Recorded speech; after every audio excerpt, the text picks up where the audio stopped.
And now you can own an exact plastic model. Could you explain your model, young man? This model is special. Snap together multicolor pieces. No glue required. How do you snap up some great cars and planes? Revell monogram snap type models. Build them yourself. Do you think a depressed person could make this? This thing rules. The thing rules. Oh, hey, what's up? I'm Brian Altano. And I'm Max Scoville. This is a show where we discuss something we love, Unpack why we love it, explain where it came from, try to remember our first impressions of it, share our weird stories about it, maybe learn something new about it along the way. but first and foremost, we're here to celebrate the fact that this thing rules. So Max, why do model kits rule, and what the hell is a model kit? Ooh. Well, a model kit is a little tiny thing that you build out of parts. So it's like it's kind of a toy you have to make, but it's also way too delicate to play with. And you worked really hard making it, so you don't really want to play with it. So it's sort of just a display piece you make. But it's kind of the original hobby, or it's sort of the when you say a hobby shop, that generally refers to a model store, or at least that's sort of the place that sells model kits. And like, it's a very, very deep rabbit hole of ways to pass time. And it is like one of the most time consuming and tedious and deeply rewarding activities you can engage with. But I think like a lot of good hobbies, it's one of those things where you're like, oh, this starts out as like, a nominal expense, and then quickly snowballs into just like piles of stuff and so many weird, expensive doodads, and just there's really no end to like how much of an investment it can become. But it's also like a thing you can spend an afternoon doing and have a good time. It's always been fascinating to me because I think everybody has experienced model kits in some form, or at least individual pieces of it. Like just the other day, my kid got a Happy Meal toy for Sonic the Hedgehog, and it came with a sheet of decals that you had to put on yourself. And I was like, man, they're cheaping out over there. But the other part of me was like, oh, that's actually a pretty interesting sort of like first foray into one asset, or one facet of model kit making. And I was thinking about like when you're a kid, Lego is not a model kit, but it's probably one of your first experiences of like, wait a minute, I gotta make this thing myself. Like, I got a bag of parts instead of like a completed functional thing that I can smash together against another thing. Yeah, Lego's an entirely different thing, but I feel like for the sake of, I think for anybody who grew up in the 21st century, that's sort of the de facto thing, that the model that you would most likely build first. Because like classic model kits, when I say model kits, generally referring to injection molded plastic model kits. And the difference is like Lego is modular. So you build it, you can take it apart and build other stuff. But like a model kit it's like, it's designed to build one particular thing. And you typically glue it. You have to cut pieces apart. You have to sand things. You probably have to paint it. And then, you have to put decals on, which can sometimes take the form of, something you have to soak in water and hold with tweezers and inevitably screw up. It can be like a weird, kind of scratch and sniff, or almost like a lotto scratcher, temporary tattoo type thing, or it can just be like a crappy sticker. But yeah, like the oldest model kits, it's funny that the earliest model kits are World War II airplanes, but they started making them before World War II, so they were just airplanes. Like the earliest ones were made by this company called Frog in the UK. Frog, yeah. Okay.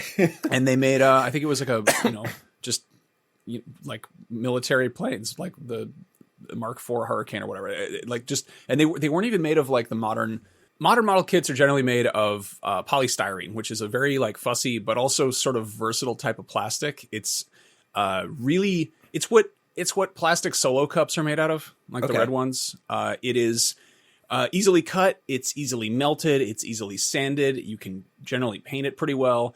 It can also be melted with solvents, which is how model glue works. I think a lot of people think of glue as like a sticky thing that goes between two things. Model kit cement is actually, it melts both pieces of the plastic and then you squeeze them together. So it's creating a bond that is like, it's not just an adhesive. It's more like a weld, actually. I don't think I knew that. I always thought it was just glue. I didn't know it was taking a little bit from each part. And also, that's another thing about model kits is like, it's a very legitimate and harmless way of using a lot of extremely suspicious and dangerous things. Like if a teenager has, glue that you can huff and a bunch of sharp knives and spray paint, they are either really up to no good or they are building a small aircraft. Yeah, that's true. And also if they have a little knife they carry with them everywhere. Yeah, it's interesting because my mom was an architect and she had to build scale models of buildings that she was proposing based on blueprints and all this other stuff. And so there was many late nights in our house. She would be sitting there at our kitchen table with balsa wood and glue and X-Acto blades and just piecing together small things based on little measurements. Not exactly a model kit, but sort of like in the same field in terms of like taking a bunch of little pieces with a bunch of things that you potentially would use for model kits and putting them together. And then she would hand them to me afterwards after she was done using them and be like, you can use this with your toys. So this like proposed hospital is now like a base for your, G.I. Joes and stuff. That is so cool. I'm so jealous of that. Yeah, it was, I think that like some of my earliest experience with model kits was some of the, outside of like, obviously, putting stickers on toys or like, Legos or anything like that, was the snap together ones. And I think that that's a lot of like the, which you would know way more than me, but my gut is that those things have gotten way more practical and way less fussy. Because I remember in the 80s, there was a lot of, and obviously I had, cumbersome little kid fingers, but snap together model kits were really cumbersome and they would break the little, tabs and knobs and all that would snap and break and you'd have to go, Mom, and she'd have to glue it for you. But I got I had a bunch of Star Wars ones when I was not really little, but probably 10, right? And I remember going into, because I always loved like hobby shops and stuff. Hobby shops were weird because it was just like, hey, do you like toys? Yeah. Do you like trains? Not really. Do you like toys that you can build that look like a toy from the outside, but you don't really realize until you get home that it's like a bunch of sheets of plastic? It's a pain in the ass. They have to pop out. And I didn't know, we didn't have like Reddit or anything back then. So I didn't know that like there's all these little things that make your model kits better. Like if you just twist the things and pop them out, they're going to have all these like gross little sort of like plastic skin tabs hanging, or skin tags hanging off of them. And if you use an X-Acto blade and like a little bit of, sandpaper and stuff like that, you can smooth those down. So it's like the pieces individually look better going in than they do coming out. In the same way that like, if you were putting up something in your house and there was like nails sticking out of it, like it would look ugly, right? And you don't know that stuff when you're a kid. But yeah, the snap together stuff was sort of like my first like, oh man, I really like this. Like this is a really cool thing. That gets so much worse if you get like glue involved. I think my first exposure to model kits, I don't know if this came before or after I actually built one, but there's a series of Calvin and Hobbes strips where he's building, I think it's a Phantom jet. And he's like, it does the thing that a bunch of those comics do where it'll start with this like really cool, like, there's like, oh, Calvin's like flying a jet. And he's like, oh my God, oh no, but I've been shot down. But I got to open the canopy. And then he tries to open the canopy. He's like, oh no, it's glued shut. And then it sort of like smash cuts to him like hanging out with Hobbes. And he's just like, oh man, I glued the canopy shut. The guy can't get out now or something. And it's the whole thing is like, it's just this,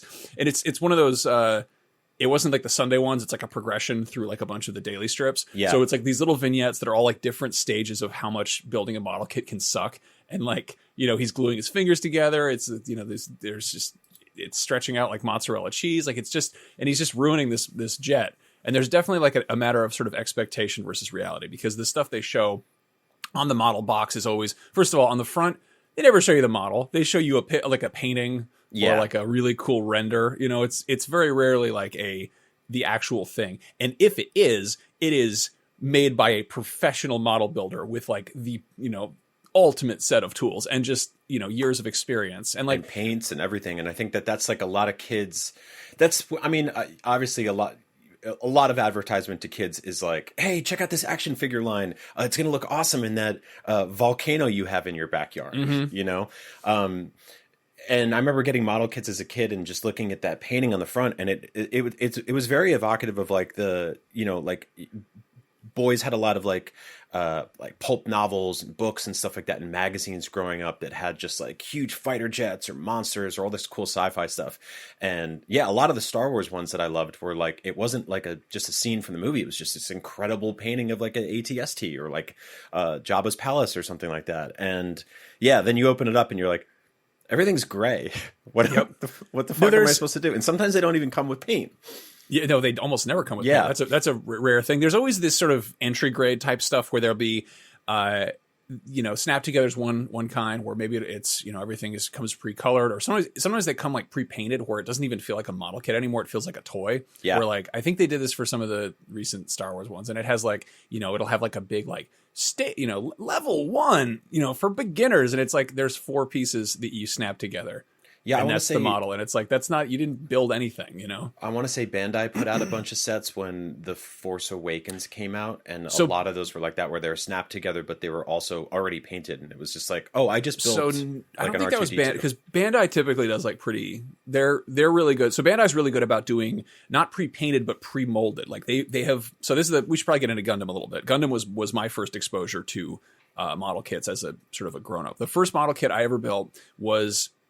And I remember I went to this like, the classic model kit where it's just floor to ceiling, just piles of kits. They've got like the poster tubes full of like dowels and like copper rod in the corner. They've got trains everywhere. The guy behind the counter is super weird. It smells kind of funny. It's dusty. It's janky. And then somewhere in there's some stuff you think is cool, but it's probably not the thing the shop is most frequented for. But I walked out of there with I think it was a U-2 spy jet. You ever see one of those? Yeah. They look sort of like it looks like a stealth bomber's anorexic cousin, where they're just like really like they're really spindly, like they're very long and skinny, and they sometimes they have like a giant like satellite dish on top, but they're generally kind of like these weird like stretched out black planes. I think they're the ones in the Metal Gear Peace Walker logo. I think they use those in there. But anyway, are they also the ones that the band used to get that album on all of our phones? Unfortunately, yes. That is had to do it. Yeah. They weren't bombers unless they were delivering U2 albums. But yeah, so I got this thing, and I think it was like, it's mostly black. So I was like, this will be pretty easy to paint. And it had like a little, this sort of, I don't know what you call it, like a kind of gantry, like a rack thing that went underneath it to support it while it was landing or something. And I brought this thing home. And I was like, this will be fine. And again, it's like your experience of like you twist everything off the runners, and you get these little nibs sticking out everywhere. And I think I had X-Acto knives, and I probably had I had model glue, but I had like it was like the Tester's really thick glue, which is the thing they don't tell you is that this is best applied with a toothpick. It has the consistency of maybe honey, and so if you're trying to glue together, 2 little tiny things that are, the size of houseflies, and you've got these really tiny little skinny things, and you're just like globbing this stuff on there, it's just going to melt the pieces. Like they just turn into mush. Like any details get completely just, they get destroyed. And so I did my best to put this thing together, and it just wound up like the ugliest fucking thing. And I think I had some paint to paint it, but like I didn't know that the trick that you really need to have primer. Because the plastic by itself, if you take model paint and put it on there, you're either going to have to use a lot of coats, or it's just going to sort of like slop around on there. So I made this big black plane that had like basically all the detail parts were fucked up. The landing gear, I think, kind of just was sort of melting almost. Like it was just the worst thing. And I just remember just being like, this sucks. This is terrible. And I don't like building models. I don't want to do this anymore. This is not a thing I want to, involve myself with. And then, a few years later, Gundam popped up. Gundam Wing started showing on Toonami, and Bandai started, I guess, localizing some of the model kits. And the thing with Gundam model kits is they are like, a lot of model kits are, you build them and they're static objects that are meant to be displayed. And like you can, pose them a certain way. You can maybe have a canopy open or like a door open or whatever. But like the Bandai kits are like fully articulated action figures, and they of giant robots. And they have, they're all snapped together. They're generally pre-colored. And they have ball joints and stuff. Usually, they have, right? They have what are called polycaps, which are basically like little like kind of vinyl joint pieces, which makes them it allows them to be articulated. You can move them a bunch, and it makes it so they don't, the pieces don't snap off. They're not super, loose and wobbly. Eventually they will be if you pose them too much, but there's a certain amount of like really brilliant engineering that goes into it. And there's also this option where like, the legit, big shot guys, they paint them for sure. But if you're just a kid, they all come molded in the right colors for the most part. And the parts that they don't, they have stickers that you can use to kind of make up the difference. And you can also use, they encourage you to use markers. Like they're really good at making like entry level, kits. And I was like, this is awesome. My friend built a bunch of them, and I like kind of watched him, and I think I was like, oh, these are really cool. And you could get them at they had them like Toys R Us and stuff, and they were not super expensive. And I don't know how I didn't grab one of those. Instead, I wound up going to some hipster otaku store when I was on a trip to Washington DC. And it was it was like kind of like an Urban Outfitters type of spot where they just had like a bunch of quirky shit. Like they had like cool, vintage t-shirts, but also like some nerd stuff, but then also cool stuff. Like one of those kind of just really neat boutique-y stores. And they had a bunch of import Gundam kits. And I got one of Char's Zaku 2, which is like the basically the bad guy suit from the original series. And it was this little kit, and it was like, it seemed pretty straightforward. And I was like, it's going to be just like the one my friend built. And the problem is, again, it's like, it's all written in Japanese, and it's got a painting on the cover. And there's some pictures on the side, and they look like, there's pictures on the side of any other ones. And I'm assuming that all Gundam kits are one and the same. This was from a series called First Grade. And what First Grade did was it basically took modern tooling, modern like sculpting and modern kind of design standards, but used the basically the techniques or like the limitations of the very first model kits that Gundams put out back in like the late 70s. So it didn't have any polycaps. It didn't have any pre-molded parts. It didn't have any stickers. It was just this, again, you open it up and everything wasn't gray. Everything was like a light salmon color. Like it was kind of a puce. So your first Gundam model kit was basically like a throwback to like a needlessly obtuse era. Oh yeah. Man. No, it's like when Kenner does like the retro throwback things where it's like, this is a modern action figure, but it's made to look old. Yes. So it was one of those. And I did my best to put it together, and I tried to pose it. And it was one of those things where if you try to pose it too much, just things break off. And if you try to paint it, it's like, it's just not, it was made clearly for dudes in their like 40s who were nostalgic for that, like, for things not being so dumbed down and easy for kids, so they're like trying to make one of these. And this was my first attempt, and it was rough. And eventually I wound up getting like another one that was more modern, and it was like a lot easier, and it was more fun, and, I kind of messed with these a little bit. This is back when I was like 14, 15, and I kind of like, I kind of dabbled in model kits. Like I built a few Gundam kits, and at that point I had the internet, so I was able to look up like do's and don'ts. And I kind of got in my head like the things things you should and shouldn't do, how to do things right. The first time I remember building a Gundam, or I think my friend was building one. I was just hanging out with him. Instead of using any model kit, like any actual building tools, he had a pair of nail clippers and one of those tabs from a soda can. And he was using the nail clippers to cut the pieces off the runner, and then he was using the sharp part where you snap the soda can off the can as like a sort of like prison X-Acto knife, and he would use that to scrape the nubs down, which I think made it look worse than if he hadn't done anything at all. So it was just janky as hell. Like it was really, yeah. And then I don't know. Later on, I wound up getting.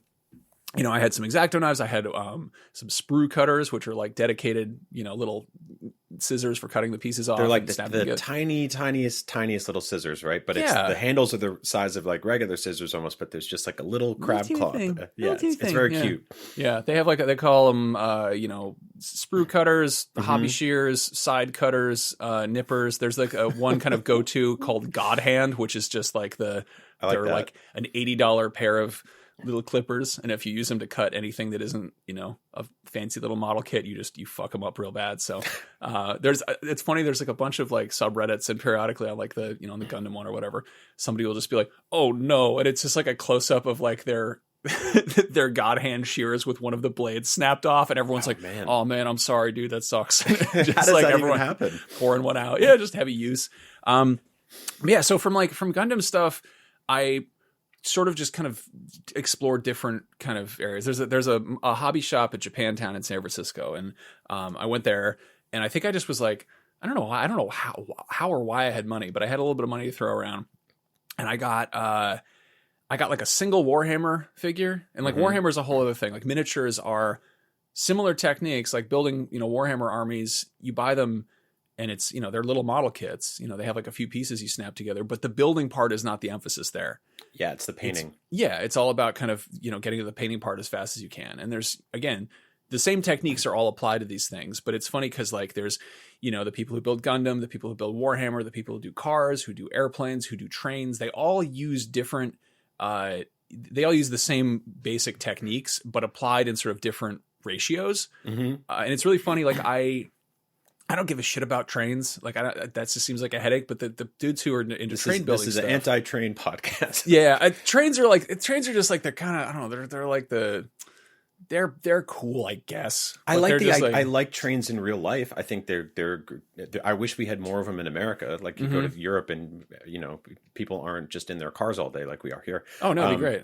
But yeah, but the actual, like as a toy, as like a model kit, as like the thing the guy puts in his spare bedroom that has like all the mountains in it and the little miniature people. Like I appreciate the construction of all of it, but I just don't. Yeah, it doesn't. I mean that doesn't is do anything for me. It is not just building a model kit, it is building infrastructure, which I think is part of the reason I'm not interested. Is it just seems way too daunting. Like I get stressed out thinking about it.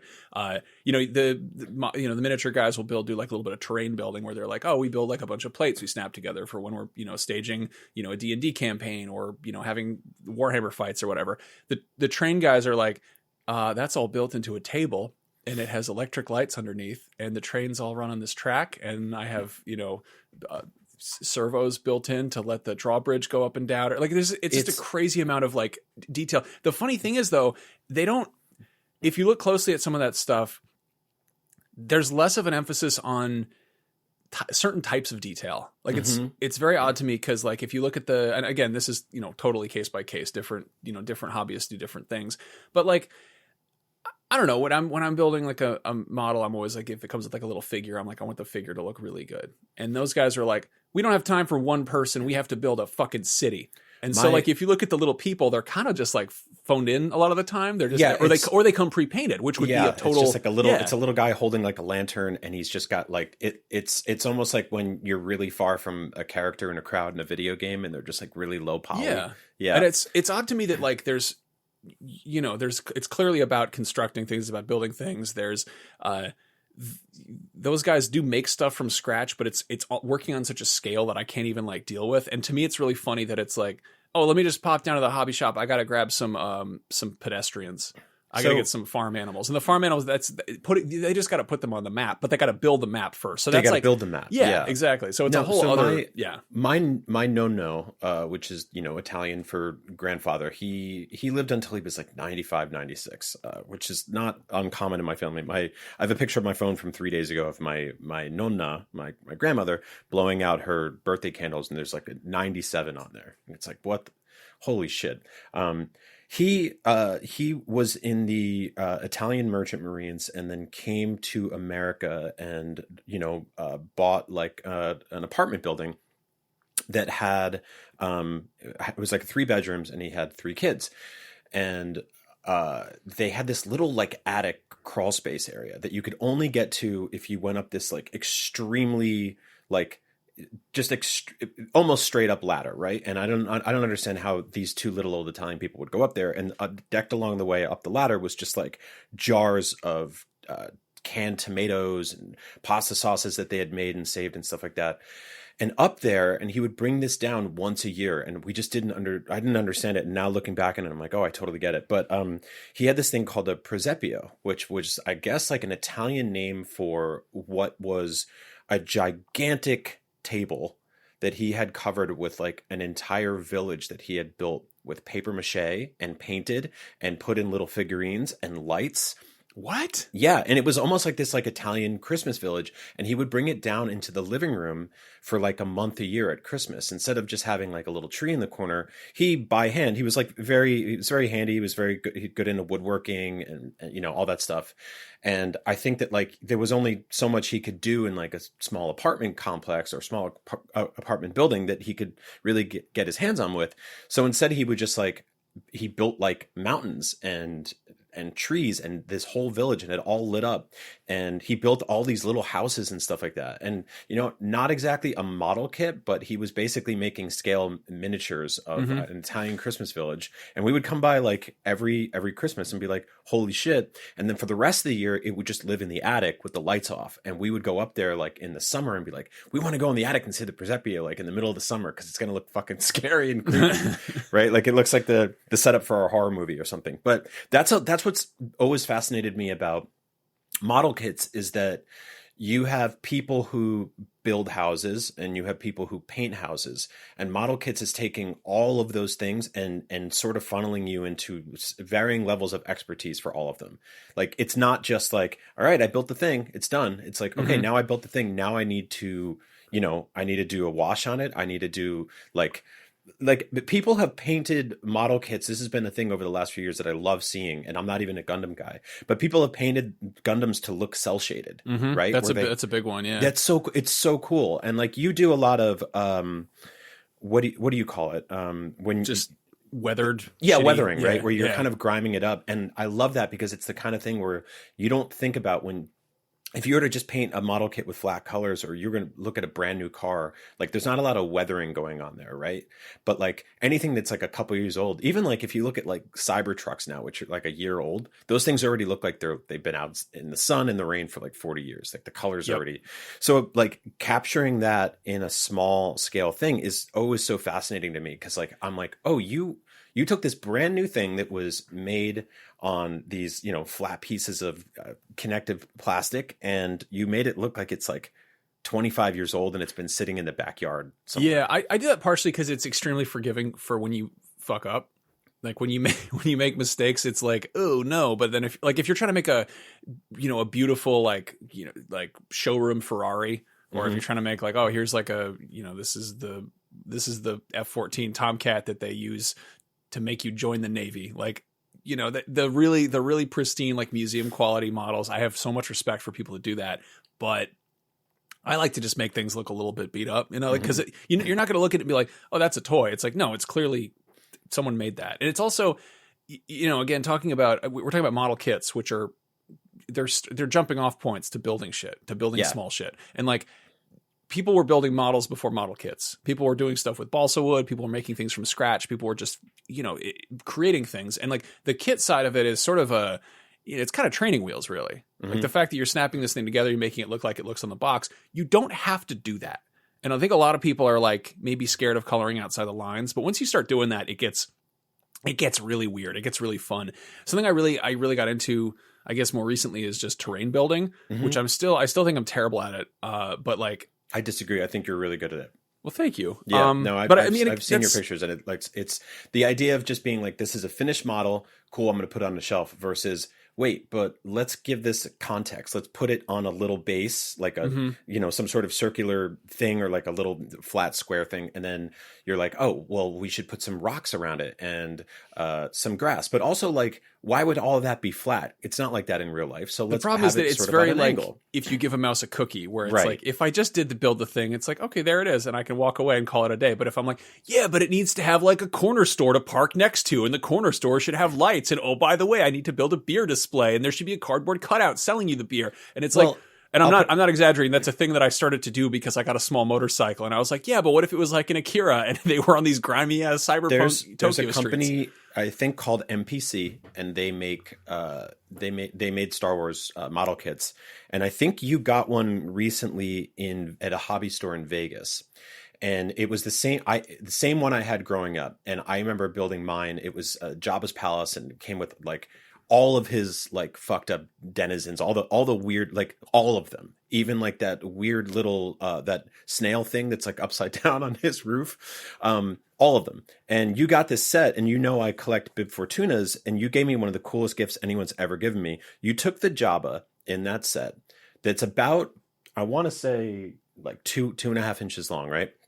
And there's a Bib Fortuna in there that's like an inch long, and he's got his little dais, right? Like the bed that Jabba sleeps on. And you could have just like painted those and handed them to me, and I would have been like, cool, they're going on my shelf. I love them like that. That's, you know, I don't have that one, and now I do. That's great. But instead you built a little like picture box, like a little window box, which is weathered and gorgeous, and it's got a little light on the back, and it just became like the centerpiece of my collection of that character. Because I'm like, this is the thing that, like, everything else here you can buy in a store, you could track down on eBay or whatever, but this is the one thing where it's like, it exemplifies exactly why you're so good at this. You looked at something and you started with it, and you said, but wait, that's not enough. Like, I have to go over the top. I have to take something that is pre-built, that is, you know, factory manufactured and sold, that the average person would just be like, that's that. And you go, how do I add a layer to this, or several layers to this, that make it mine? And you make it something that's like completely unique. And so that's, I think, the most fascinating part, right? It's sort of like taking, like, if you took like a bag of chicken nuggets that you got from Trader Joe's or something like that, and you turned it into this incredible dinner with plating and everything, and you're adding like little herbs with tweezers and shit, and people come over and like they get halfway through and they're like, are these a fucking Trader Joe's chicken nuggets? Like, that's kind of what you're awesome at. So I wanted to thank you on record personally again for that, because it's like, it's one of those things that it's one of my favorite gifts anyone's ever given me. It's so special, it's so unique, and it completely depicts why you're so good at this specific hobby, because you care. Aw, thanks, dude. Yeah, I mean, it's like, again, it just keeps going. You know, like, the thing that was really fun about that is that I was like, I got this kit, and it's like, again, like you said, it's all of the denizens of Jabba's palace. It comes with this big plate that's like the size of a cafeteria tray that's supposed to be like his whole like courtroom, and it's not a very good model kit because it's just like flat, right? Isn't it just like a flat? It's the same deal with like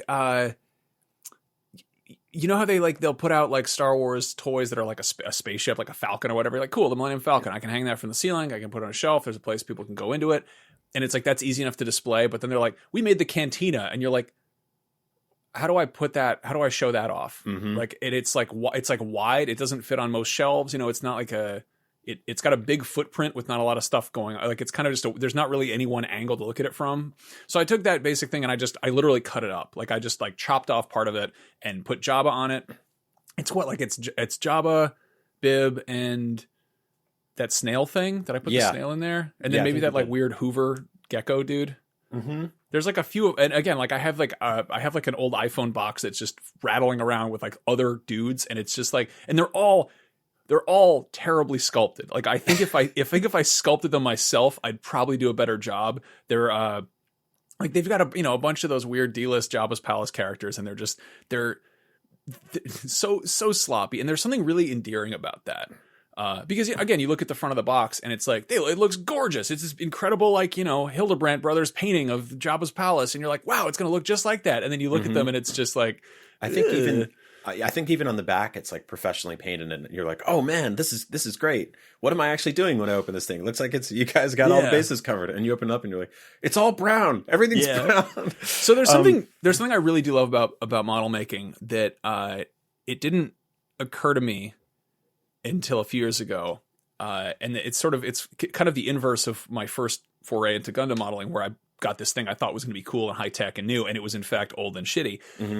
The reverse of that is building a really good model kit and thinking that it is this incredible, like, brand new thing that was designed on a computer, and then looking it up and finding out that it is from 1972. It's crazy. And that I was building a Tamiya Land Rover Pink Panther. It was like this basically British Jeep from World War II that they painted pink to drive around in the desert, which is just, I guess it worked as camouflage, but it's just incredibly funny out of context. It's just this like weird little pink car thing. And I was building it, and it's a really, really fun kit. Like, it's just, everything fits perfectly. Like, Tamiya kits are are like that. There are a lot of really finicky details. So if you don't have like tweezers and an X-Acto knife and a little bit of, you got to use the really fine, like liquidy cement that comes on a tiny brush, because otherwise you're just going to melt everything together. But if you get the hang of it, the machining and like the parts, they all just fit together perfectly. Like it's just incredibly detailed. And I'm building this thing and I'm like, this is so cool. Everything just fits into place. It's like that kind of flow state you get into with like a cool Lego set where you're like, you don't know what you're building. And then about, 2 stages in, you go, oh, it's his ass or whatever. You're like, I didn't realize what I was doing. And like, I'm putting this thing together and I'm just like, why would they have me doing this? And you're like, oh shit, the steering works. And like, there's a level of just like intricacy to it. And I was like, this has to be a recent thing. And I look it up and no joke, it was from 1972. It's like an old ass kit. And model kits are kind of like, they're kind of like records or books in that sense, in that they get reprinted. Like they get repressed, reprinted. They put a new cover on it. They re-release it, which is a double-edged sword, because sometimes you wind up, finding some cool surprise like that. Other times, reverse of that is I want to say a Revel, I don't know how to say that, American kit of F-14 Tomcat jet. And it had all the branding for Top Gun Maverick on it. Like it was like, oh, it's the jet from the hit new film released in 2020, whatever year that came out. And I was like, it's got to be like a brand new. And I looked it up, and again, it was from like 1970 something, 1980 something. It's like an old as they had been reprinting it for years. And there's a website, I think it's called Scalemates, that basically is like it's like an IMDb dating site. Right? It's like an IMDb for plastic models. That's awesome. And it's crazy because it'll show you like every, I want to say album cover. It shows you every like box cover of like the different, ways it's been re-released, the different brands it's been released under. And it's just, there's something kind of fascinating about that. In the same way that like, when you're, if you're reading a book on a Kindle, you don't really know how far into it you are. Mm-hmm. Maybe it'll say like, oh, you're this percentage or you're this many pages, but it's a different thing from having a book in your hand and being like, oh, I'm like right in the middle, or like, oh, I only have this many pages left. There's a sort of tactile aspect to it. In this case, there's a kind of mystery to being like, you look at the cover on the box and it looks new. It's, it comes wrapped in plastic. Maybe it's a brand new box, brand new packaging. And it's like, it seems like a new thing. And then you start putting it together and you go, oh, and that can be a good O or a bad O. But there's a kind of like, I guess, a sense of exploration to it, which, and again, this is a corner of model making that most people don't get into it for that reason. Exactly. There's this has always been a fairly popular hobby, but also sort of obtuse, right? But I feel like sort of anecdotally in the last few years, it's blown up on like some really interesting and fun levels. Obviously, we've you got your kid, like I believe it was like a snap together Eevee from Pokemon model kit the other day or a couple years ago. But like recently, there's been stuff like they've made cup of noodles, and you're like, wait, how does a cup of noodles model kit work? And what I'm always fascinated about is like what you were talking about before. You're working on something on such small detail, and you're like, I don't even know what part of this is. Oh, it's the chassis or it's the steering wheel. But that model kit is like you're snapping together a bunch of like plastic noodles, and then the cup itself, like someone had to go in there and decide, well, what, instead of just like handing you a cup, like you have to build the actual circumference of it, right? And you're building up the walls on the side and stuff like that. And I think it's gotten really fun that there's been a lot of like, okay, we're taking this very sort of like quick and easy, like cup of noodles is like, you don't have to know how to cook anything at all. You literally pour water in it and you put it in the microwave. And then we found out like a year or two ago, you're not even supposed to do that. You're supposed to pour boiling water in it. Yep. But Americans don't have kettles. We need the microplastics. Yeah. I like how there are people like, oh, if the average person has this many microplastics in their body, and I'm over here like, power sanding miniature airplanes, and I'm like, you want microplastics? Get on my level. No, that soup kit is so funny. I think the joke there is that so it's cup noodle. It's not instant lunch. Instant lunch would be rampant false advertising because it takes a cool minute to build that thing. Did you build a cup noodle one? Yeah, it's really awesome. It's a really fun kit. It's it's Bandai. It's basically like a Gundam, but it's soup. And the thing that's extremely funny about it is like mobile soup Gundam. Yeah, pretty much. So the funny thing about the soup kit is that it has, like, if you're building a Gundam kit and there's the parts that don't come pre-molded in the right color, it comes with stickers for them, right? Mm-hmm. The soup kit, you would think the sticker would just be the label like the part that says cup noodle. They have stickers for the texture of the freeze-dried shrimp. Like the shrimp comes molded in like a little, pinky salmon colored plastic. It snaps together. But they have these like transparent decal pieces, and they're the shrimp pieces. It's not like one of this. It's not like a Lego shrimp thing where it's the same thing repeated. It's several unique shrimp pieces that are all slightly different. And then they have these like translucent decals that have like a sort of, kind of a darker brown texture, shading to them. And you very carefully like put that on and wrap it around, and it it makes them look like real freeze-dried shrimp. And it's the most like subtle shading, and it's so stupid. And they know how stupid it is, because nobody is like, I want to build a 1-to-1 scale replica of a cup noodle, but you can. And that's not even the dumbest one they did. They made a model kit of a waste paper basket with crumpled up pieces of paper. It's so good. And the paper's plastic, of course, right? Yeah, it's like little ball, and it's just extremely funny to me. And it's also, I don't know, if you want to build a replica soup, it like looks really realistic. The parts that say cup noodle, like the parts that are like, the ingredients on the back and all that, those are individual pieces of plastic. Like it looks, that's one of those rare cases where the very realistic picture on the box is actually underselling how good it looks without painting it at all. Right. But I've wanted to do I was thinking about what if you did paint it? Like, what if I did like a weathered version of that?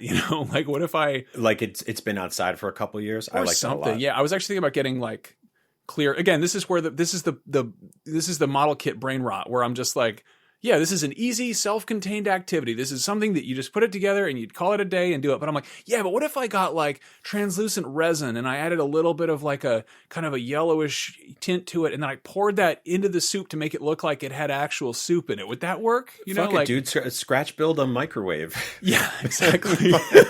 I'm like a guy, a 1-to-1 scale man who's like, I'm hungry. I need to look that up if someone's done that, because there's like dudes who do.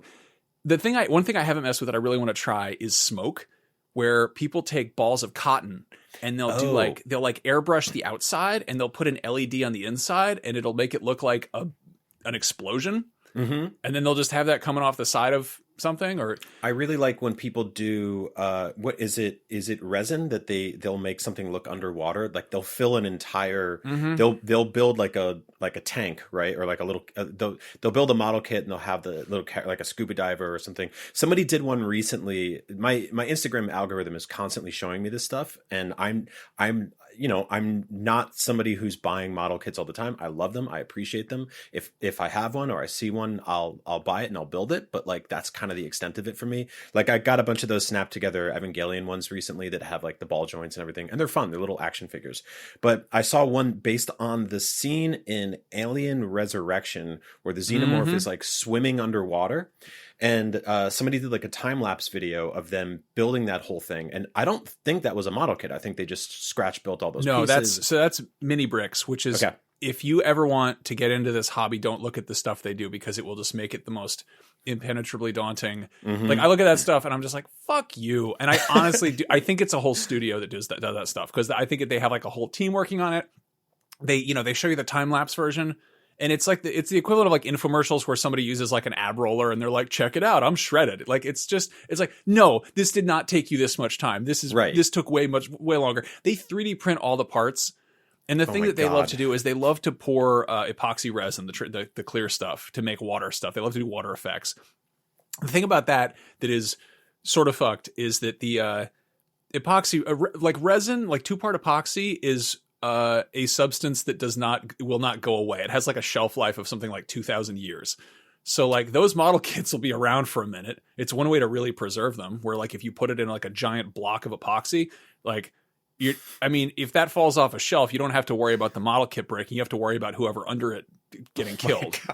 It's like dropping a cinder block. Yeah. So it's wild. Let me ask you this then, because I think this is one of those hobbies that I know it's one of those hobbies that scales really well to I call it scale modeling. Yeah. However, much you want to put into it, you're gonna get a lot back. But what would you tell someone who is sort of on the outside looking in at model kits, and they're like, oh, I kind of want to try that, but it seems overwhelming and daunting and scary. Like, where does someone start with something like this? What are some tools they need to get? What's a good sort of like my first model kit they should get into? So there's one thing that's I will say is very nice is cheapo drop shit stuff on the internet is a great way to get cheapo like hobby supplies, like stuff that, you know, I used to have to go to like the hobby shop and pay like $7 for an X-Acto blade. You can get, I think Amazon, probably other places have basically a model kit, starter kit. That's this little box that has, you know, sanding stick, X-Acto blades, little hobby shears, basically all the basics, tweezers, all the basic stuff you could need for that stuff. Once you have the tools to put things together, your basic starter set, that kind of opens a lot of doors, and it will keep you from screwing things up terribly. That said, a good starting point is a Gundam kit. I always kind of point to that because it's rewarding. You know, if you're not really, you know, you don't have to paint it. Again, if you want to paint it, that's a whole other story. It's a robot, which is awesome. Like robots rule. Yeah, it's a fun little colorful robot. If you're more interested in the painting side of things and you want to get to that and have a fairly, I guess, rewarding experience in that front, a tank is a great place to start. I don't have a specific one to point to because they do have kind of varying degrees of complexity. Putting together tank treads, kind of a thing. I think I did like a Tamiya. I want to say like an M3 Lee tank, but you can also just get like a little Sherman tank. Like it's kind of the sort of the greatest hits of just tanks. They are really fun. And the cool thing about painting a tank is they come molded in like that olive drab color. And if you get a single can of like, you know, flat hobby spray paint, or just you don't want to use the shit at Home Depot, like the full size can, because the difference is like hobby spray paint, it puts out little tiny droplets that are like, you know, 1/35th scale paint droplets, but like a full size spray can that's meant for painting full size cars. Yeah, puts out like kind of blobs. So you're gonna wind up with like, unless you're very careful with it, you're gonna wind up with a like a weird kind of eggshell texture or like kind of a bumpy, like your car's gonna look like it has acne a little bit. But like if you want to paint a tank, tanks are dirty and they're typically one color, and you can kind of just like be off to the races. Not the races really, because that's race cars. But you know, you can get, you know, weathering stuff. You can. The other thing is like you don't have to use hobby specific paint.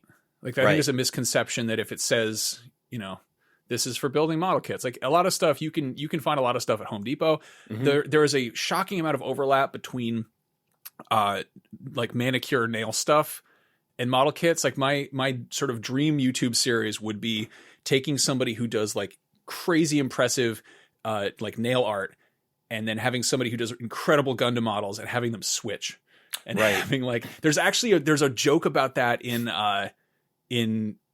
Like a Dragon Infinite Wealth, where like you're walking around with your friends or whatever, and they pass a model shop, and I think like one of the guys starts talking about how like building airplanes is basically, and I got to this point, I've been making this joke for years, and I just like, I don't know, I've got very excited about that because it's true. You use little sharp razor blades, you use sanding stuff, you use glue, you use paint, you use airbrushes, you use maybe little tiny tweezers to add stuff. Like it's funny because my wife has a bunch of these, you know, a bunch of stuff for nail art, and I'm like, can I use that? Can I borrow these things?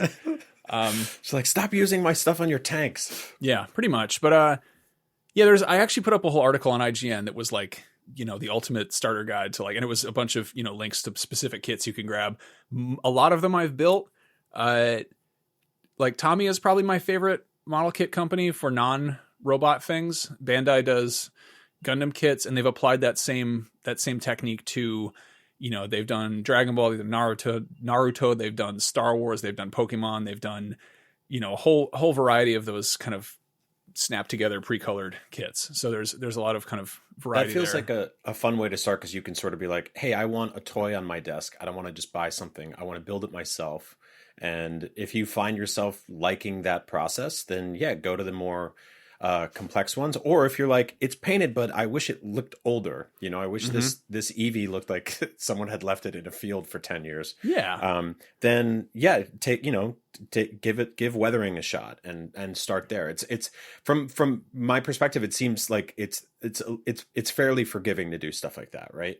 It is. Yeah. I mean, even if you're if you want to make something look cool without getting paint, I would say get a Gundam, get some Sharpies, both like fine line and like the, fat tip ones.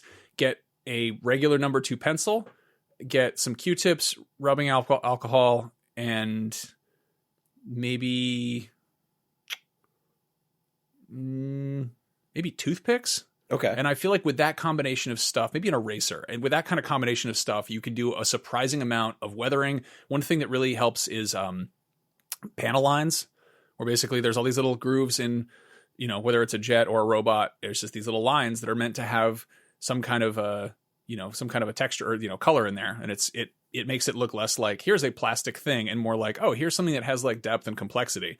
And if you put, if you take a number 2 pencil or a Sharpie and like put it in that crack and then rub your finger over it, or, take a cotton swab or whatever and clean up the outside, the color stays in that little groove. And then kind of you step back and it'll make the whole thing pop a lot more. Right. I love other that. thing is, if you get a spray flat coat, which I think is a hobby shop kind of excursion. I don't think that you can get like a matte finish spray at like Home Depot, but it's going to look a little bit cloudy, a little bit blobby. But just having everything be one consistent sort of finish. Like the problem with like a plastic model out the box is it's not shiny and it's not matte. It's somewhere in the middle. Like looks very plasticky. And if you take it either direction, if you make it really glossy or if you make it really matte, it's going to look better. So that's like one kind of little cheat code there. That's like the thing that I have. I think I bought. You were like all jazzed up about this. I mean, you always have been as long as I've known you. But like a couple years ago, I think I bought all the stuff for weathering, and I just have it in a drawer, and it's downstairs in my garage at my workbench, and I've never been like, oh, this is the day where I open this up and I get into this. I have a bunch of this stuff like ready to go, and just talking to you for this whole episode, I'm like, man, I want to try that, because like I love paint. I loved painting. I went to art school for it, and it's just been a long time since I've done anything like that. And I love building shit, and so I'm like, because of this, I'm probably gonna like get in the car, go to a hobby store, and buy a couple model kits and see where I can start. Because that's, oh my god, I'm so excited. Yeah, I love these. I had the MPC 1983 or 84 Star Wars ATST on my desk that I built, and then I brought in. I think you might have painted, or we did something with, and then Kristen Vandiar, who good friend of ours, did our old show for many years. Just destroyed it. I think she was just like excited and swung her arms out like as she tends to do, and smacked this thing, and it just exploded and landed on the floor. And I forget what she did. So what happened was you had the new Bandai ATST. That's right. Which was a good, like a modern snap together, the good, the cool, basically Gundam styled one. It all pops together. The legs move. Very cool. Yes. Kristen came in, did her usual like, hiya, high kicked, and then threw her arms out and exploded this thing into 1,000 pieces. And then, God bless her, she bought you a replacement, but she bought you the one from like 1984. She bought me the 1984 one, which was just like I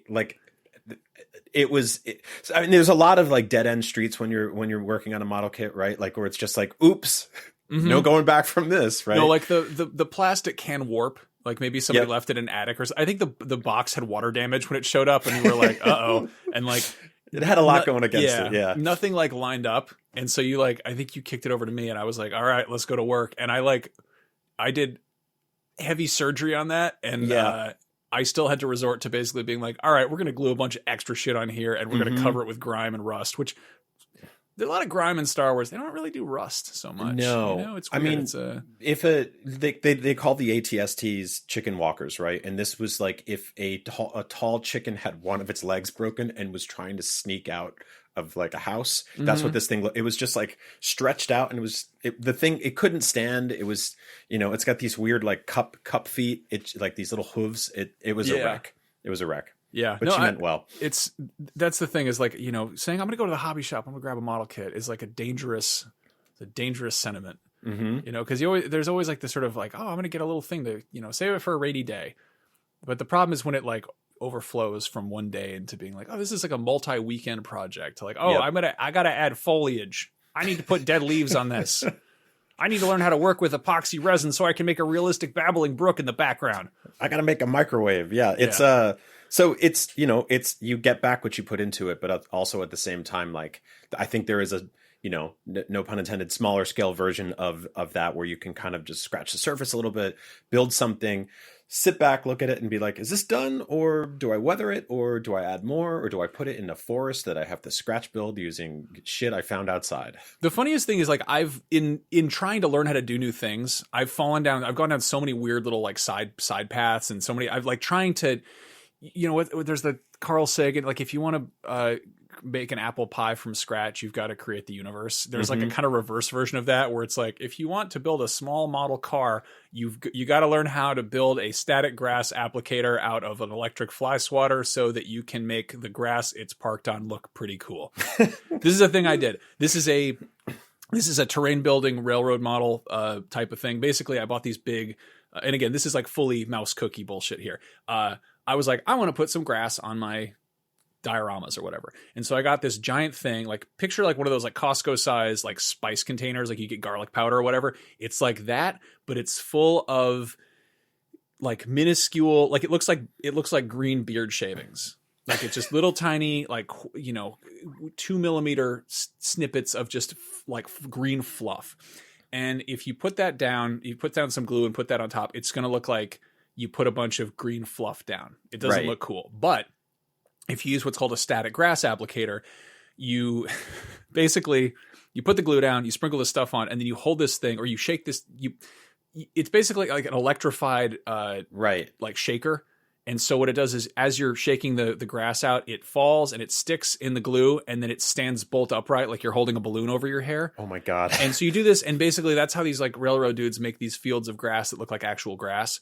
I didn't want to spend $60 or whatever it was to buy like an actual static grass applicator. So what I did was I bought one of those electric fly swatters, which are just, you know, those like those sharper image stupid fucking things. I got one of those, and I bought a little stainless steel like tea strainer thing, like one of those like a little tiny sieve or like strainer or whatever. I got one of those, and then I got a soldering iron, and then I figured out I had to solder the electric fly swatter part to the metal strainer, and then make it so that when I put the grass in the top and I would shake it, and basically the metal strainer would be electrified. And it's just a very janky homemade version. That's insane. It was full, like, it reached a point where I'm trying to do this thing and I'm trying to make the grass on my little diorama stand up, and I'm shocking myself with this electric fly swatter because I soldered it. And like, I didn't know how to solder. I still don't really know how to solder, but I learned how to solder to make a little thing that would make the grass on my model kit diorama stand up.